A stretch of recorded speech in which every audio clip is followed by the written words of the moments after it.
Hey, New Orleans Nation, welcome back to the latest episode of Melanin Mayhem with your favorite country girl, Renee Davis. If this is your first time joining us for Melanin Mayhem, greetings and salutations to you. We're so glad you decided to pull up on us today. And to my regulars, hey friends, I missed y'all. Last week I told y'all I was going on vacation and woo, child, let me tell you, Hurricane Helene, woo, that bitch had us messed up, honey. First they changed the itinerary from Mexico to the Bahamas and, no biggie. Shit, I'm fine, long as I'm sailing. But baby, Freeport should be banned from all itineraries. To my Bahamian mommies and poppies, this ain't no tea and this ain't no shade. We got listeners in Bahamas, y'all. But baby, ain't shit to do in Freeport. We didn't even get off the boat. I just laid around and worked on this week's episode. Thankful for all that onboard internet, honey. But we were supposed to be back Saturday morning at 7 a.m. Please understand the port of Tampa was not hearing none of that. We finally made it back on Sunday around 12:30, 1 o'clock. And there went my plans of a slow Sunday at home recuperating from my vacation. Because we need to get at least one whole day to get your mind right, right? I ain't make it back home till Sunday night late. Missed my Falcons and Saints game. Even though we won, that's okay. I'll be fine. I gotta be to work Monday morning at 8 a.m., baby. And cause mess with my coins? Oh, that's not gonna happen. Thank the Lord for giving me such a hustling spirit. Anywho, the Melanin Mayhem podcast is all about spotlighting prolific melanated criminals that maybe you've never heard of or you don't have a lot of details about that did some audacious, outlandish, diabolical, and or heinous bullshit, right? And criminals that do all kinds of crimes because I like to keep it interesting. Keep this thing like some gumbo. Every time you take a bite, you're going to get something a little bit different, but it's always going to be good. And this week's episode is a little different from the expected killing, raping, mayhem, shenanigans, and fuckery that we usually do. How, Nay? How is this week's episode going to be different? Well, this week's mayhem maker didn't kill nobody, didn't rape nobody. And as far as I can tell, they have never, ever physically harmed a living person. But the shit he did do, and possibly his daddy too, it was so heinous emotionally and psychologically to the citizens of the United States of America that the powers that be created new laws specifically because of the mayhem he caused to hundreds of people directly and thousands of people indirectly in the ripple effect. You see, this week's he desecrated the bodies of 350 people in the most heartless, disrespectful, and fucked up to the highest point of fucktivity. I'm about to drop the story of the owner of the Tri State Crematorium and the scandal that rocked the world. Allow me to introduce you to this week's Melanin Mayhem maker, Mr. Tommy Ray Brent Marsh.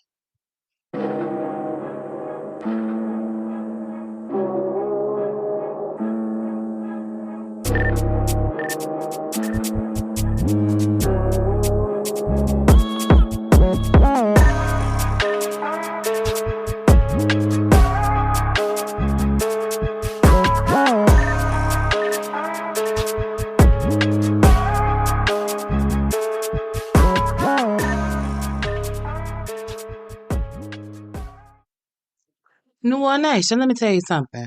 Grave robbing is a crime. If you fuck with a grave, the law will arrest you and you will be prosecuted. But if there isn't a grave, meaning the body has not been buried yet, fucking with that body, it wasn't a crime. That sounds crazy, right? It wasn't until somebody found body parts all over at Brent's place that it became a crime. Honey, sit back and let me tell you all this good tea. Tommy Ray Brent Marsh was born and raised in Noble, Georgia to parents Tommy Ray and Clara Marsh. Ray was one of their 5 children. Now, Noble, Georgia is a small little area, and saying that it's a town is being gracious. We talking 300-400 citizens, no schools, no local government or anything like that. Just some houses, maybe a little country gas station that sell every type of thing. and a whole bunch of churches because this is the Bible Belt, and country towns in Georgia are heavy on Jesus. And in the country, I've told you this before, everybody knows everybody else. There are no strangers. These people go back generations. Sure, some do move away, but for the town to exist or to thrive, people have to stay. And true country people do just that. Our bad boy Brent, he was known in the community. He played on the football team when he went to Lafayette High School. He went on to the University of Tennessee for college in 1992. He played football for another 4 years. While he was there, he majored in business, but he didn't get his degree by the time he left school in 1996. You see, his daddy's health was deteriorating, so he went back home to help the family business. He also took his daddy's seat on the board of the Walker County DFACS in 1998 because, again, his daddy's health wouldn't allow him to continue his civic activities, right? Somewhere around 96, he married to a woman named Vanessa Neal, and they have a daughter. Now, I also found out that this nigga was a deacon in training. And balls, like, who knew that that was a thing? You know, I just thought that if you were at the church long enough, they just tagged you in, right? Who knew that these motherfuckers got a whole training program? Probably teaches them how to do that deacon hum. Y'all know.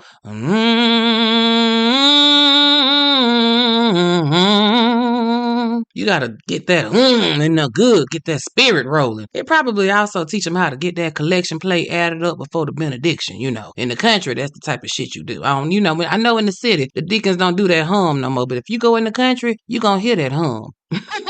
I swear, the things that I learned while researching for these episodes, y'all, it's crazy. But anywho, what I'm trying to say is that Brent was a regular country dude in a regular country town, living a regular country life. His family, though, had a little bit of prestige, if you will. You see, they were one of Walker County, Georgia's most prominent families, known for generations. I'm talking about these people could trace their lineage back to the 1800s, right? Highly respected. Their name was on one of the more well-to-do neighborhoods. You know what I'm saying? Marsh's Landing, some shit like that. And the Marsh compound, it was on 16 acres of land that included a crematory business and 3 homes. The 3 homes, one of them was Daddy Marsh and Mama Clara. They lived in a house right there next to the crematory where they actually did the burning and shit. 2 other houses were on the compound, and that's where Brent and his family lived in one of them. And the third house, don't know who exactly lived in that mug, but you can bet your ass it was a Marsh descendant, right? So like I said, the people was a little well-to-do because Brent's daddy started the crematorium back in the 70s, and it was a good business. You know, he had the only crematorium for miles around. There were plenty of funeral homes, but nobody who was cooking the bodies, if you know what I'm saying. You also know that death ain't never out of season, so I would say that, they had good steady coin coming in. And Brent's daddy, Tommy Ray Marsh, he was a respected businessman providing cremations for Georgia, Alabama, Tennessee, and any other surrounding area that needed some crematory work done. And that's kind of how it got the name as the Tri State Crematorium because they really served 3 main states. His mama, Clara Marsh, she was a teacher and had been a teacher since God was a baby. She had taught generations of children. They even voted that heifer Citizen of the Year for Walker County in 1995. I mean, Miss Clara was out here doing the work. She was even at one point in time the head of the Walker County Democratic Party. So when I say well-known and respected in the community, they were. I mean, they thought they were a little sedity acting, but hey, if you got a little coin, that's what you're supposed to be thought of, right? Nobody ever went to their house. And I don't know. I think the family business might have had a lot to do with that because I don't think I could go kick it at the house of a friend where they char grill motherfuckers on a regular. I'd be like, what's that smell? What y'all cooking? Not all I want to eat. I'm sorry. That was probably too much, but hey, I keep it real with y'all. So Daddy Marsh, he ran the crematorium until 1996. His health was on the rough side of the mountain. And shit, Brent had been in and around this shit all of his life because it was the family business. He had probably been running the furnace since he was knee-high to a butterfly because that's how it's done in the country. The family business is done by the motherfucking family, right? Let me tell y'all, on my daddy's side, super country, right? And my daddy's side of the family, they raised hogs in the country and they ran a country store that sold fresh meat and all kind of shit, right? And baby, when I say everybody raised them damn hogs, I mean everybody raised them damn hogs. I've lived in the city. I didn't live in the country, and I would come down there and visit every blue moon. And please believe, when the moon was blue, they had my ass in the working. I remember making sausage. I was like 8 years old. Again, from the city. I don't know shit about hogs. Damn sure don't know nothing about making no sausage. Baby, they pulled out a bowl, put some water in, and put them casings in, and showed me how to stretch them casings over that grinder and hand crank that meat in there. Baby, working, did it. Like I said, in the country, every family member pitches in if they are around. So now Brent is the head flame griller in charge. He running the shit, right? Bodies coming in, ashes going out. Bodies coming in, ashes going out. Bodies coming in, ashes going out. Shit running like clockwork. Ain't nothing happening over here but just boring, regular, degular, everyday crematory business. But ooh, honey, that was far from the truth. Ooh, it was some fuckery and shenanigans taking place at the crematorium that nobody could have ever imagined. Picture this. Gerald Cook worked for the gas company, and in October of 2000, he was filling in for the regular driver. He had a delivery to the Tri State Crematorium. The regular driver was like, I ain't going out there no more because I'm scared. And Gerald was like, that nigga scared. Shit, I ain't never scared to make no money. So he pick up the route and he heads to the address. The gas man pulls up. Nobody is around, and that's kind of the way he liked it. All he got to do is find the tank, fill that motherfucker up, and leave. He ain't got to make no small talk with nobody. Perfect. So he drives down this long ass driveway till it dead ends at a group of buildings. And the place looks like you would expect a little country cremation place to look like, except it's completely deserted. There's no one around, no activity. So Gerald gets out of his truck, he's surveying the scene, he's trying to figure out where the tank is, right? So he assumes that the tank is going to be behind one of these three buildings right here in front of him. So he walks to building number one. And I don't know if y'all know this, but after you've done a job for a while, you know how you can kind of do it on automatic pilot? Like Gerald was physically there, sure, but his mind was probably elsewhere. And as he is scanning behind the building, he doesn't see the tank, but he see a little tractor, look like somebody been clearing the area or whatever. It's a little pile of debris over there. And he just glancing. He ain't looking, not really paying attention. He's just glancing. His eyes are just skimming over the shit that belongs in a pile of outdoor trash, right? There's some wood, there's some tree limbs, there's some leaves, there's a foot. What? Wait, what? Yeah, you heard me. Because Gerald did a double take too. There, in that pile of trash, is a motherfucking foot. It's skeletal, but it still got a little meat on it. Holy shit. And just like in the movies, before he can really process this motherfucking foot, a man's voice says, "Hey, Mr. Gas Man." And he turn around, and there's this melanated man standing right there on some Mr. D's type shit. Like, nigga, where you come from? Don't be sneaking up on me like that. Gerald don't know what to do. But he also knows that he does not want this man to know that he saw what he probably shouldn't have seen, right? So, in an Academy Award winning performance, Gerald greets the man and proceeds to chat him up a little bit as he fills the propane tank that the man points out to him. When the tank is full, Gerald tells the man to have a good day. He jumps in his truck, and then he gets the fuck out of Dodge. Now, at this point, Gerald's nerves is shot to shit. G got to ride around for a minute and have a meeting with himself about what the fuck he just saw. Now, he's now thinking about that regular delivery driver who said he wasn't going back out to that place no more. And now G understand why. After he calmed his nerves a little bit, driving, I don't know, if for me, I would have needed something more than a drive. I'd have needed some alcoholic accoutrement, some herbal refreshments, or something to get my mind right. Gerald, he just needed a drive. So he drives, and now he's going back to the office because he need to have a talk with his boss, because that shit right there ain't right. And somebody needs to get out to the crematorium ASAP and see what the fuck is going on. So Gerald goes and talks to his boss, and Gerald's boss goes to see the sheriff.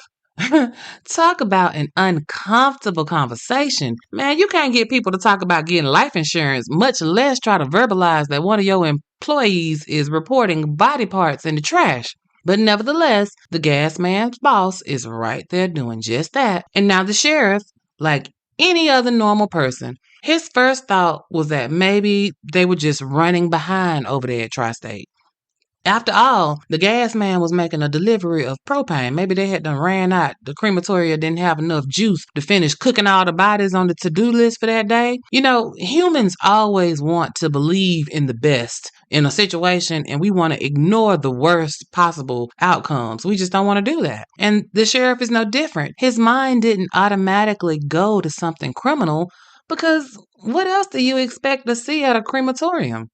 They deal in dead bodies all day, every day. So seeing a dead body at a crematorium saying, versus say over at Fred house, that evokes different emotions, right? You're supposed to see dead bodies at funeral homes and morgues and crematoriums and even sometimes at the hospital. You don't even bat an eyelash if somebody says that they saw a body in one of those places. But the gas man's boss was like, nah, player, this wasn't a whole intact body. It was a foot. And it should have been with the rest of the body, not just hanging out and chilling by itself. Now, mind you, they, and by they, I mean the sheriff and the gas man supervisor, they don't have a degree in mortuary science, nor did they work in the funeral service business, right? But you just assume certain facts about the what's and the how things are done when it comes to burying a body. And the first thing you think is that you bury a whole body, so you should probably cremate a whole body too. I mean, that should just be the rule, right? But we don't know. The sheriff starts looking to see who he should call because, again, having a dead body or a body part at a funeral type of business is not a crime. So it really wasn't in his purview. He was trying to, humor the gas man's boss to see what government agency that would fall under. But come to find out, there wasn't one. So shit. The sheriff of Walker County was like, well, since it's dropped in my lap, let me do something about it. So he sent a couple of deputies to go take a look. Now, I wonder what exactly he said to those deputies, because I think it makes a difference in what actually happened. Like, did he say, y'all go over there to the Tri State and see if you see anything out of the ordinary? Or did he say, y'all go over there to Tri State and I want you to look and see if you see some feet laying around in the yard? I don't know, but I think either way, the deputies was on some bullshit. Because who want to go look for body parts at a crematorium, like, for real? So the deputies go out and surprise, when they come back, they report that they didn't see anything. And so the sheriff figures that Brent was just getting behind and he just was running out of time and he finished doing all of the cremations for the day and that was it. This was more of a regulatory issue, not a criminal issue. So they closed the case. It wasn't really a case to be closed in the first place, right? Well, country life goes on. And 1 year later, wouldn't you know that old Gerald Cook, the gas man, he had to go back to make another delivery at that goddamn crematorium. I know he was like, fuck my life.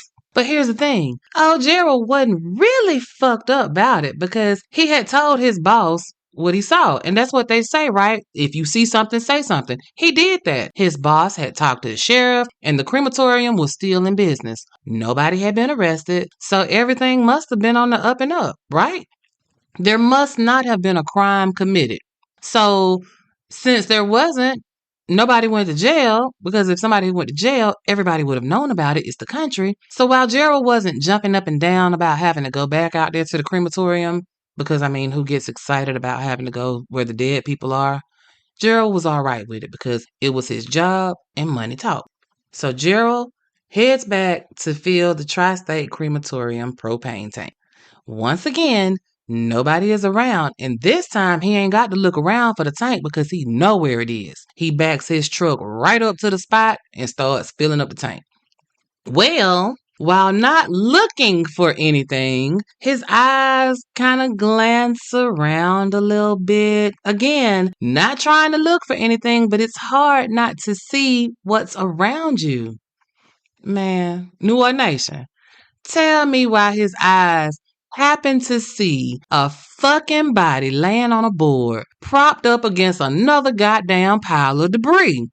You got to be shitting me, Nate. I ain't. Let me tell you something. Gerald was trying his best to tell his eyes to shut the fuck up and mind their own business and stop looking at shit. But he can't because the body is all melty looking. Like the facial features are gone and it's just gooey looking. Ew, God, ew, ew, ew, ew. That's so gross. And at that moment, here comes Brent Marsh once again. Kudos to Gerald for not losing his shit and running off screaming. He just played it cool like he ain't seen that goddamn body sitting right over there 10 feet away, just sunbathing. And now these two men are standing around shooting the shit, acting like neither one of them see that goddamn body over there. Then Gerald's old lying ass eyes, they see a tarp on the ground, and in his spirit, he just know something bad under that tarp. And like that piano player in The Color Purple, he packed his shit up and was like, time to go. Got in his truck and got the fuck out of there. His next stop was his boss's office to tell him that he wasn't going back to that motherfucking crematorium again. Y'all don't pay me enough for this bullshit. But while he wasn't going to go back out there to that crematorium, Gerald was not done. Because this time, Gerald was like, fuck calling the sheriff. Them motherfuckers, they didn't do shit last time, so I'm not going to call them again. This time, he called his Auntie Faye, who worked at the FBI office in Walker County.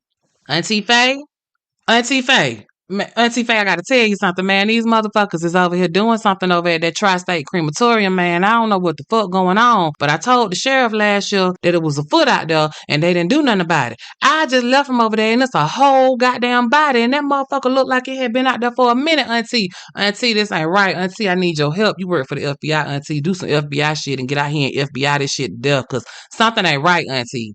Please help. Leave it to a woman to step in and get the shit handled. Auntie Faye, she called the motherfucking EPA. Well, wait a minute, Nate. Why the fuck she called the EPA? And while we talking about it, who the fuck is the EPA? I mean, I know I've heard the acronym, but what that mean? Well, New Orleans Nation, the EPA is short for the Environmental Protection Agency. She called them because when something is polluting the air or the water, i.e. the environment, they are the ones that come out and see what the fuck is going on. They make sure that whatever it is, that it's not harmful to the humans in the area. And if it is, they suit up, fix the shit, and then give a fine to whoever fucked it up, right? And even though Faye was smart to call, she had to make a couple of phone calls. And by calls, I mean that she had to leave messages in hopes that somebody would listen and come see what the fuck she was talking about. So her first call was in November of 2001. But old Auntie Faye was not one to give up easily, not when her nephew was shook the way he was shook. He said something in the milk ain't clean, so she believed him. So she persists. Aunt Faye calls back February 14th, 2002. On goddamn Valentine's Day. This time, in her message, she told them that she was out walking her dog through the woods and came upon some human bones and a skull in the creek over there by Tri State Crematorium. So Auntie Faye is one smart cookie. By saying that the remains were in a creek, a body of water that feeds into a bigger body of water that possibly feeds into our drinking supply, the EPA will come out, test that shit, and look around to see if they see any more remains, right? So EPA agent Robin Hedden gets this message. And this dude is like CSI and the law rolled up into one because he works criminal cases for the EPA. And for him, this little message sounded interesting. It was a way to get him out the office for a little while. So he posses up with another agent and they take a day trip 100 miles from their Atlanta office to the small town of Noble, Georgia to go looking. So they get there, they're walking around. They don't see nothing. They're walking around. They don't see nothing.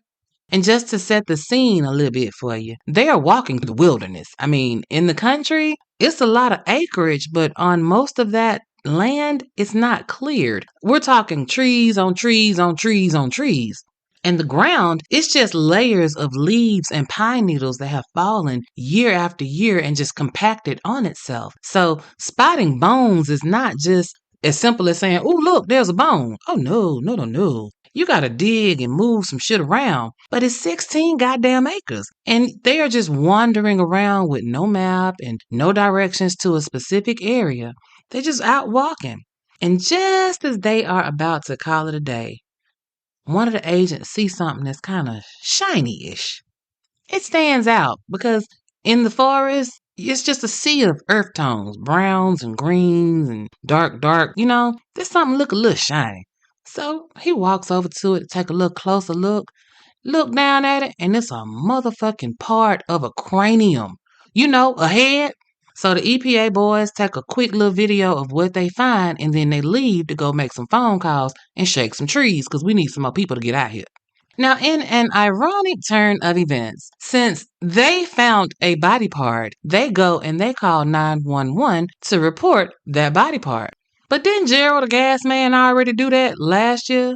So the EPA 911 call goes to the same goddamn sheriff that Gerald hooked into this shit last year, the sheriff of Walker County.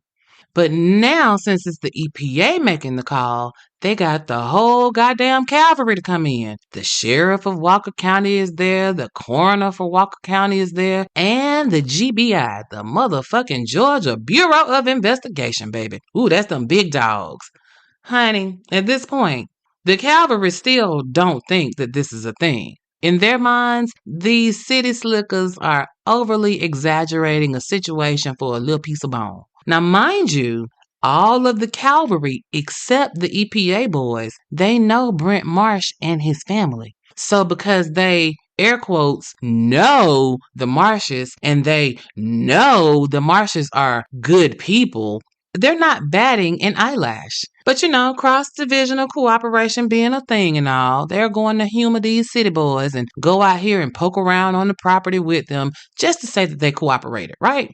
So they head back to the crematorium, and when they pull up, your boy Brent was outside, just minding the business that paid him. The GBI agent gets out, he introduces himself, and he tells Brent that they got a complaint and they need to look around. Brent was like, all right, but he looking a little worried around the face. Just a little worried. So the posse goes around back, and they see that cranium that the EPA guys saw. The coroner comes up to it, and he looks at it, and he was like, wait a minute, y'all.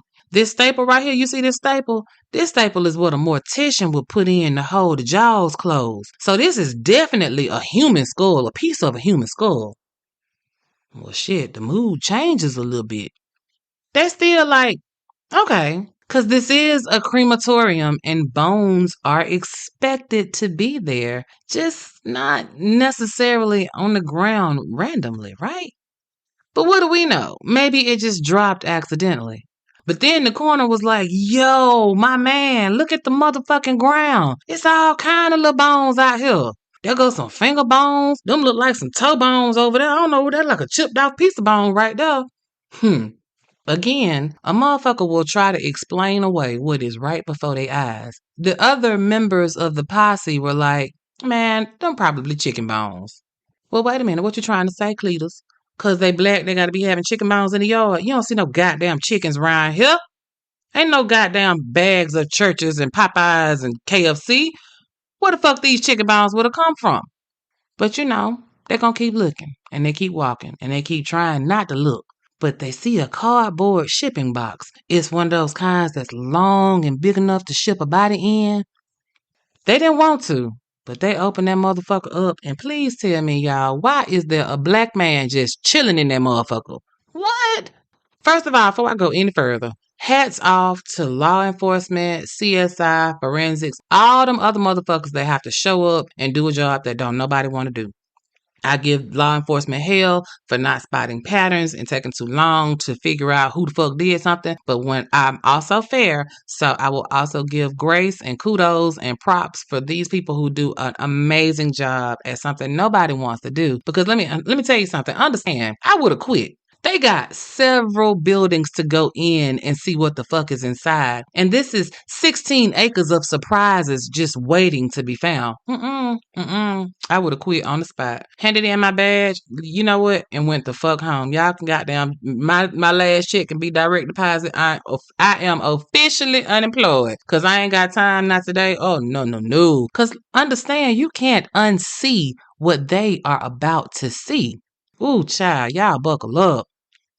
So Mr. GBI man goes back to Brent and he was like, hey, my dude, what the fuck is going on up in this place? Like, we're going to need you to unlock all these doors to all these buildings so we can see what the fuck you been up to. And Brent punk ass standing there looking shocked and shit, but he complies. Brent goes over to one of the buildings. Brent is walking like he walking the Green Mile and shit. He unlocked the door and he stepped back. The agent go to push the door open. The door won't open all the way. It just opens up just a little bit because it feel like something blocking the door. It's open just enough that he can stick his hand in with the flashlight and kind of peep in.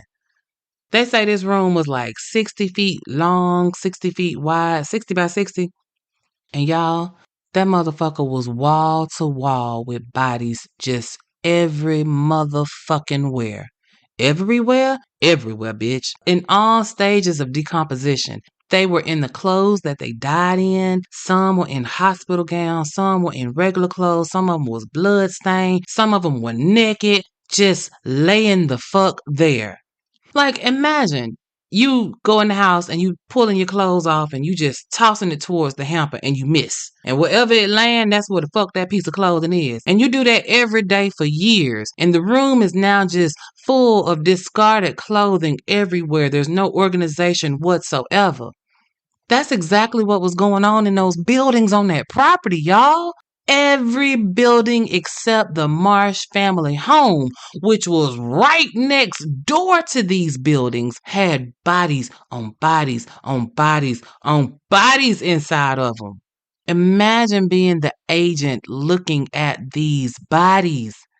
And then imagine realizing that you know one of them motherfucking bodies. Child, yes, honey. Please tell me why this man recognized the body of a man that he knew for a fact had just died a few months prior, whose motherfucking funeral he had went to. Lord, Miss Claude. Honey, take me to the king. Just don't take me to the Tri State Crematorium. Oh no, honey. So they gotta keep looking. And they're going into these other buildings. It's like 7 of them on the compound. All of them full of bodies. The actual building where the oven is, that mug got bodies in there too. It's even a motherfucking body sitting in the oven, uncooked. Like, nigga, what is you doing? Cause mind you, Brent is there, unlocking the doors and just standing back like he waiting on the water to boil. No expression, no horror, no shame, just standing there like titties on a bull. Completely useless. And they looking at him, he looking at them. They looking at him, he looking at them, and they like, what the fuck? And he like, I don't know. So the shock is starting to wear off a little bit. And the GBI agent asks Brent for the records that he keeps on his customers. Like, give me your paperwork. Let me see the names of the people that have come through your business. At this point, y'all, let me tell y'all that this nigga really started to play in their face. Like, they are walking through a building of bodies. And Brent called himself pointing out who is who. So he just started naming names and somebody writing the names down. But then he started repeating himself. So like he might have been like, that's Cecil James, that's Mary Jane, that's Cornice West, that's Sister Schuster, that's Cecil James. And then they'd be like, well, wait a minute, you just said that was Cecil James over there. And Brent would be like, oh, I did? Oh, well, shit, that must be somebody else. Sir, no, sir, we're not doing this with you. What the fuck is your records? This Negro pointed to his head, talking about, it's all up here. Nigga, I will pimp slap you if you don't quit playing with me. Brent was like, shit, I don't know what else to tell you.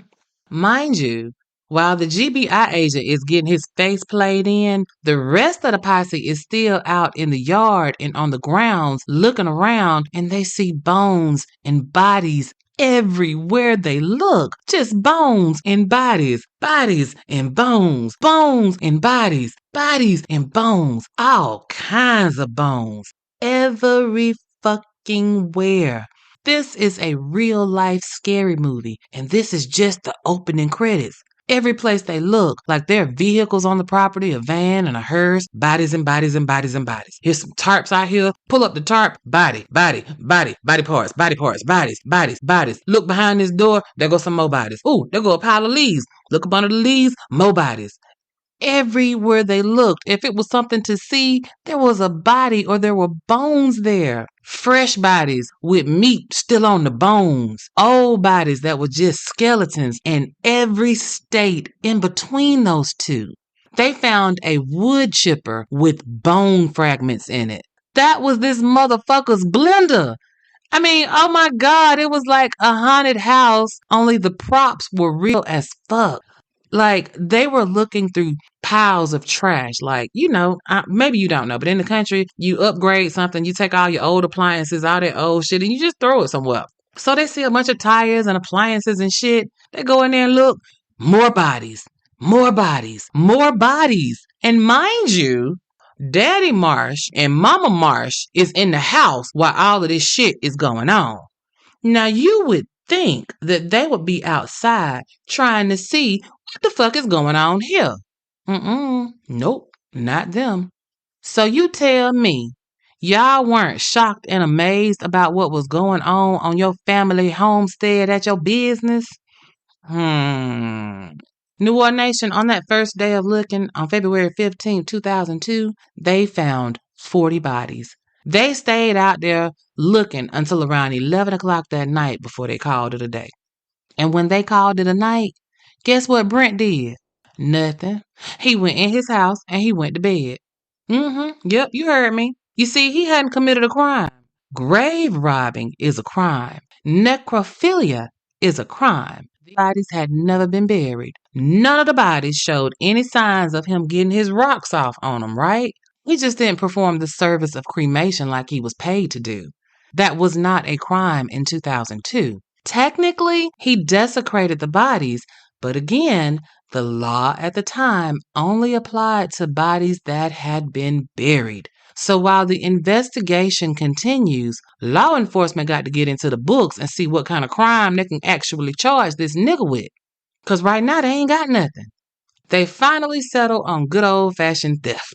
Theft by deception, to be exact. They charged Brent's monkey ass the next day on February 16, 2002, with 5 counts of theft by deception. Brent bonds out that same day. The next day, February 17, 2002, they charged Brent with 11 more counts of theft by deception. Arrest his ass, he bonds out again. The next day, they charge him with 102 counts of theft by deception. They arrest him again. He bonds out again. They do this shit over and over again. Every time they're able to identify a body, they hit his ass with a charge. Man, I bet whoever was writing them bonds, they got paid off Brent's ass. Woo-wee! Baby, they worked that crime scene for 8 months straight. The governor of Georgia declared Walker County a state of emergency. I'm telling y'all, shit was bad. It was so bad that the governor had to ask for federal assistance. We need some help to come sort this shit out. Brent is all over the news, all over the country at this point. They finally arrest 28-year-old Brent Marsh on February 20th, 2002, and this time he doesn't get to bond out. They hold his little ass till trial. Because they keep finding bodies and body parts. We ain't finna just keep arresting you and letting you get out. You just gonna sit your ass in here because you know we ain't done. And they weren't. They found mass graves, like holes in various places dug in the ground just full of bodies. The bodies just won't stop being found. And then there are the vaults. If y'all don't know what a vault is, those are the concrete boxes that they put the caskets in to protect them from the elements when they're in the ground. They're seeing these vaults on the property. They open up the vaults and there are just bodies stuffed inside. I'm talking about stuffed like a motherfucker had to sit on the top to make it close. Rotting and decaying. Discarded. Inhumane. Fucking diabolical. But here is the kicker. Forensics put some of those remains as having had been there for 15 years or more. 15 years? In 2002, they had already been there for 15 or more years? Well, wait a minute. That's going to predate when Brent took over for his dad and them. Because remember, he took over in 1996. That was just 6 years prior. Before that, he was away at college out of state. So he wasn't even there when some of these bodies were discarded. So who the fuck did that? Like I said, in the country, everybody in the family is in on the family business. But no one else other than Brent was charged with anything. I call bullshit on that. That's some fuckery. So while the forensics team is at ground zero, The other part of this investigation was tracking down all of the funeral homes that had used Tri State Crematorium and getting a list of all of the bodies that had been sent to be cremated. And then there was the task of notifying those next of kin that their loved ones may not have been cremated, and the remains that they received may not have even been actual remains. Wait, Nate, wait. So what the fuck was he sending these people, Nate? Y'all, this motherfucker was putting all kinds of concoctions together. Like, some people got human remains. They just don't know what human they came from. Other people got cement dust in a box instead of remains. And other people got potting soil instead of remains. And I don't know, if you've never seen cremated remains before, don't believe that shit that you see on the screen. It's not like what you see on TV. Oh no. Oh no. I've actually seen cremains up close and personal, and they're called cremains, right? Cremation remains, put it together, you get cremains. In a nutshell, without grossing you and me the fuck out, first, the body is cooked so the meat is literally falling out the bones to nothingness, right? And then they put the skeleton in a blender until it's kind of smoothish, right? And they scoop out what's in the blender, put it in a box, and return to sender. Only Brent's motherfucking ass skipped steps 1 and 2 and went straight to step number 3 and sent people a box of bullshit that was supposed to be their loved ones. Ain't that some fuckery of diabolical proportions? And it's insane because all them motherfucking bodies tossed around on that 16-acre property, it took more time to scatter and bury them haphazardly than it would have if he had just stacked them up by the door and did the goddamn cremations. It's diabolical because he took the time to go pick up some of these bodies and drove miles and miles picking up bodies from funeral homes and hospitals and hospices and bringing them back to the crematorium. And sometimes he would supposedly drive the remains back and deliver them to a funeral home. To do that and only fill the boxes up with dust, debris, soil.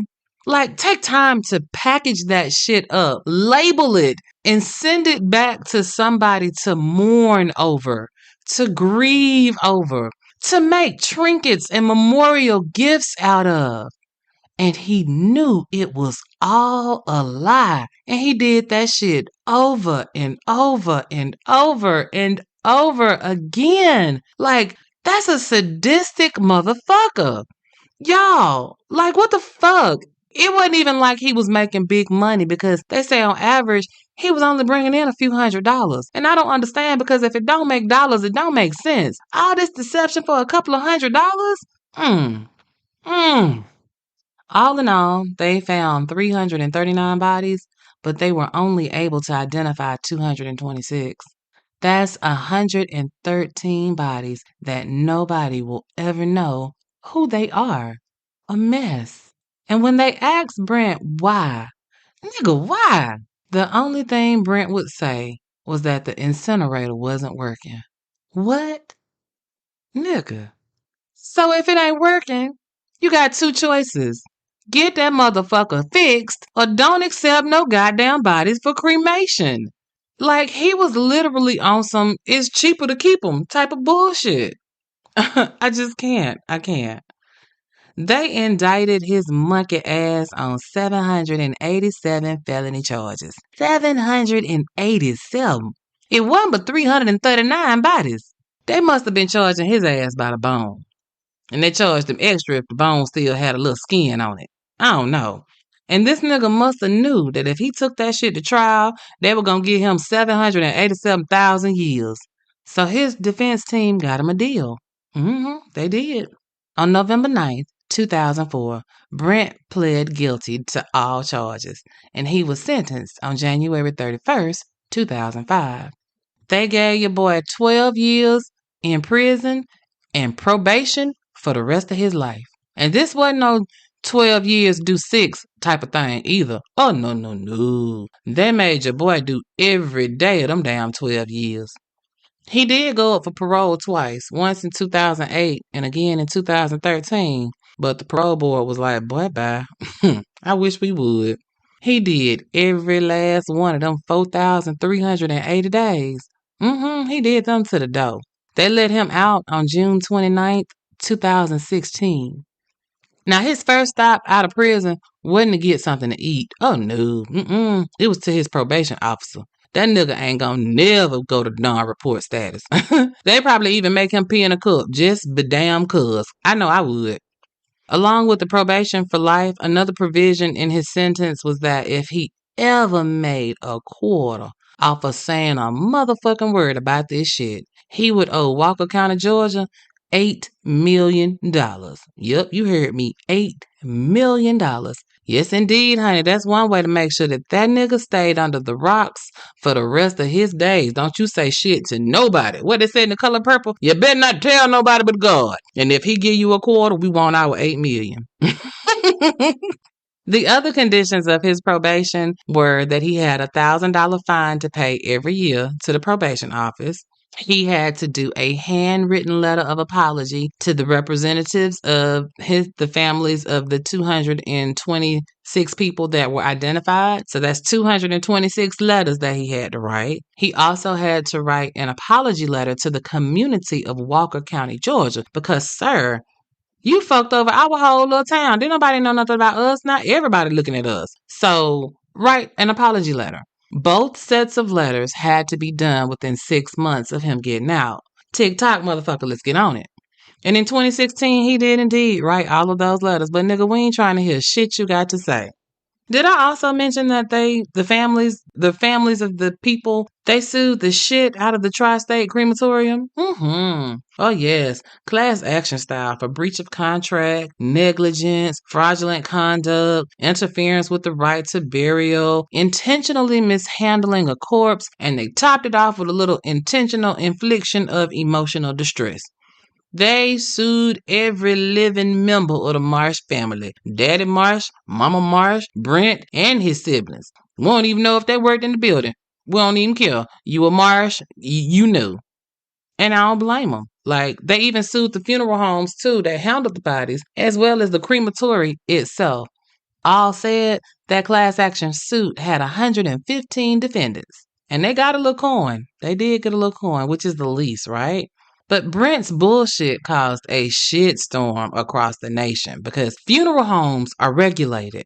Crematories were not. Anybody could open up shop and start grilling motherfuckers without any oversight. That all changed with Brent's shenanigans. Now the crematoriums have to be a part of a licensed funeral home. No more loosey-goosey, anybody can go buy a furnace type of bullshit. They were passing bills to regulate the settings where a crematorium could be. You ain't finna put this motherfucker in the boondocks off in a cut no more. We need you right smack dab in the middle of the city where everybody can see. They even put restrictions on who could even operate a crematorium and the different licenses that they had to hold. They also created new mandatory paperwork that had to be submitted to the state for everybody that was torched. And last but not least, crematoriums are now subject to pop-up visits to inspect the premises. All shit that should have already been done, but you don't know what you don't know until a motherfucker make you realize that, okay, we need a little bit more regulations, right? And, I said Brent didn't kill nobody, he didn't rape nobody, but while he may not have laid hands on anyone, he caused a shitload of emotional pain and turmoil for hundreds, if not thousands of people. Like, the shit he did was almost worse in a way. You see, he and his family were trusted to perform a necessary final service required by any person, bought and paid for, to take care of a final task that's associated with death, and to just not do it? That's some next level fuckery. Since doing this podcast, it has opened my eyes to a whole lot of things. Hopefully, it's opened yours too. But what I realize now is that where there's one, there's some more. And in many times, there's many, many, many, many, many, many, many, many, many more doing the same shit. Like, do you know what they do once the body leaves the morgue? Or what do they actually do once everybody is gone from the gravesite? I'm thinking about, what about when the body is sent to wherever the cremations happen, right? Because, you may know this. Funeral homes do the body, like physically, as in embalming them and dressing them up for the last get together, whether it's open casket or closed casket, right? But if cremation is on the bill, what's involved with that is that 9 out of 10 times that body is going to be sent off somewhere else, either before or after the service, depending on the desires of the family. So we know that the body is transported somewhere. It's supposedly baked to a crisp and returned in a little box, but do you actually know what's in that box? Clearly we don't. Cause woo child, think about it. That's a lot to think about. But fam, that's what I'm here for. I'm here to make you think about the shit you don't want to think about. But it could save your life or save you some grief because the country girl put you up on game. Like, I found out while researching this that some places will actually let you observe the cremation. Now, that's a little too much for me. Like, I will do the sitting up, I'll do the funeral, I will even watch them lower that casket into the ground. But what I am not about to do, I'm not about to sit here and watch my loved one get flame broiled. No, I'll pass. But I know it's an emotional time when somebody dies and you aren't thinking straight, but clearly we can't be out here assuming shit. We got to start asking more questions, fam. It's at times like this you got to know who exactly is doing the body. Questions like the funeral home that you're using. Do the cremations happen in-house? Do they subcontract out the cremation to someone else? When it comes to these cremations, how often is the crematorium inspected? When was the last time somebody came out here and checked y'all furnace? Also, do they use metal identification tags for each deceased body? Meaning when they put a body in the oven, they put a metal tag that can withstand all that heat that it's like an identification number for this body. 1, 2, 3, 4, 5, 6, 7 belongs to Susie Q. After they get through char grilling Susie Q's ass and she ain't nothing but, dust to dust, ashes to ashes, all of that. That little metal plate is still in there. When they pop Susie in that goddamn box, either that plate or a paper with that serial number from that plate goes in there so that you know what her ID number was. Who thinks to even look for that, right? Also, you need to figure out, do they run the oven every day? Or do they store the bodies up until they get to a certain number and then do cremations in bulk, right? Who would have thought that we had to ask all this before doing this episode? I for damn sure wouldn't have. But I'm just saying, a lot of people's final wish is to be cremated. And if someone you love or you want to do it, all I'm saying is it might be worth sending a little sprinkle off to 23andMe and make sure that that's your daddy in the box. Because a bitch be done sent you some ashes from last week's cookout. That ain't Keisha and now that's Kingsford. It's just too much. In all seriousness, these people's loved ones held funerals, and the urn at the center of the floor probably wasn't even the guest of honor. These loved ones, they spread ashes. They weren't scattering their family, they were scattering debris. Like, how fucking traumatic is that? To have grieved and then to find out years later, maybe after you have finally come to terms with the loss, that your loved one was not only not cremated, but they were disrespected in the most foul way possible. That's not ripping a band-aid off. That's ripping somebody's heart clean out their chest. That is purposeful neglect of duty. And it's insult to injury because funerals ain't cheap, first of all. And while cremation is a less expensive way to go, that shit still costs money. You spend good coin to put your loved one away right, only to find out they weren't put away at all by any stretch of the imagination. They were thrown away. And not to be financially insensitive, but somebody gonna need to run me my motherfucking money back. I'm just saying, I need a refund. A motherfucking stout. Think about it. If the body was able to be identified once they went through the property, then the process starts all over again. We gotta rebury or recremate. Well, wait a minute. I guess it's not really anything if it was never done in the first place. So now you got to bury the body or you got to cremate. That's too much. That's too much. My heart goes out to all of the people who were responsible for planning funerals, whose loved ones died that they loved and missed and cherished. My heart goes out to them because they did what needed to be done, only to find out later that it really wasn't. Man, that's a violation that I can't even begin to imagine. I mean, that is the greatest mind fuck that there ever could be. And I commend them for not turning into vigilantes and handling matters themselves, because, ooh, Lord, honey, let me tell y'all, I told y'all God is still working on me, honey. The things I would have done to the whole Marsh family, because, baby, all of them would have got it. Every last one of them. Baby, let me just say, it would involve torture. I'm talking razor blades and lemon juice, hot grits and potash. Because, sir, that's not how humans should treat humans on any level, at any time, anywhere in the world. As someone who is in the funeral business, you are being entrusted with the last act a human completes before their body goes back to the earth. You can't shortcut that shit. I mean, you can, clearly. But who the fuck would even think to do something like this to this magnitude? The nigga I just told you about, cause a New One Nation, this has been the story of Ray Brent Marsh, a diabolical motherfucker that's still walking the earth free as a bird in Walker County, Georgia. All I can say, there should be a special place in hell for this nigga. Or, when he dies, all of the people that were disrespected and desecrated, their spirits should be waiting on this nigga. And when he pull up to the pearly gates, they should be allowed to whoop his motherfucking ass for a whole eternity if they want to. Just, he outside the gates, just looking in, getting his ass beat every goddamn day by the angels. He can't go in. He can only look in through the gates and see what the fuck he missing out on. For me, that's the only true punishment that would fit the crime. And just like that, you made it to the end of another tale of mayhem with your favorite country girl. I mean, you made it this far. Why not do your girl a solid and hit the like button, then hit the subscribe button so you don't miss a minute of this mayhem. And now hit that share button and send me to all your peeps.